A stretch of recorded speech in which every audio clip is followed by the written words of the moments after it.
Lui a quitté le Congo-Brazzaville il y a 23 ans, mais c'était pour suivre des études en agronomie au Maroc, à Agadir. Entre-temps, Max Félicien Osso a fait bien du chemin jusqu'à lancer sa propre exploitation.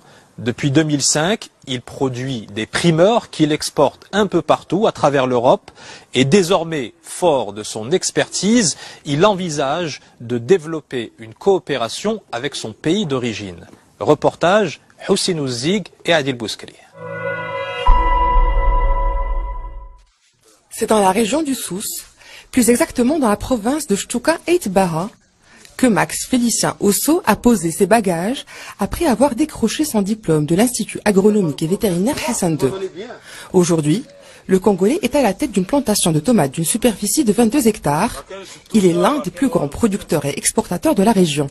Sa réussite, il la doit à son sérieux et à ses excellents rapports avec ses employés dont le nombre s'élève à plus de 120.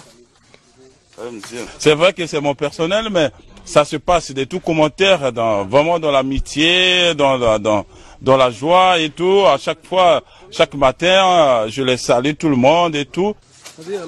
Fort d'une expérience d'une dizaine d'années dans la culture de la tomate, Max Félicien Osso est un expert de ce fruit apprécié des Marocains et au-delà des frontières.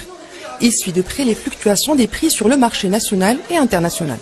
Le marché de la tomate, c'est un peu comme ça, tout, ça circule un peu en dents de scie, à chaque fois ça monte, à chaque fois ça descend. Sa plantation produit plus de 220 tonnes annuellement. Il est devenu une référence dans toute la région. Monsieur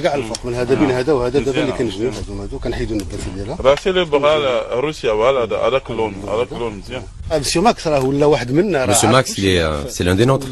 C'est un Marocain maintenant. Il a une grande connaissance sur la culture de la tomate et sur le marché. C'est l'un des nôtres. Ça fait 6 ou 7 ans que nous travaillons ensemble. Déjà, Max, je l'ai connu quand j'étais encore étudiant à l'INCG, donc on s'est connus, ça fait longtemps. C'est quelqu'un d'ouvert, de très sociable, il parle bien le darija, il parle aussi l'arabe, donc disons maghrébinite.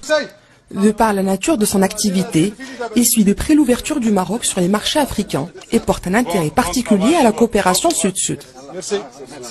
C'est ce que tous les chefs d'État d'Afrique veulent. C'est pour ça que le Maroc veut intégrer la CEDEAO pour renforcer notre économie nous-mêmes.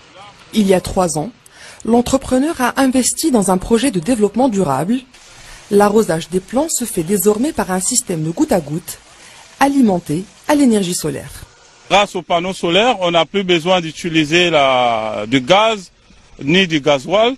Et donc, au bout de 3 ans, on aura l'énergie complètement gratuite parce qu'on aurait rentabilisé notre investissement. L'attachement de Max Félicien Osso à la région du Souss n'est pas qu'économique.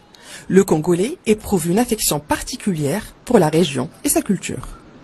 C'est là où je réside, c'est là où je vis. Mes activités professionnelles, c'est à Itmelo, tout se passe bien. Donc moi je suis un vrai souci, je suis un vrai chat d'Itmelo. Sorti des serres, il s'adonne à son autre passion, le surf, dès qu'il peut en trouver le temps. Armé de sa planche de paddle et de sa pagaie, il va à la conquête des vagues de l'Atlantique. Une activité qui lui rappelle sans doute son pays natal, et plus exactement Pointe-Noire, connue pour être un autre paradis pour les surfeurs.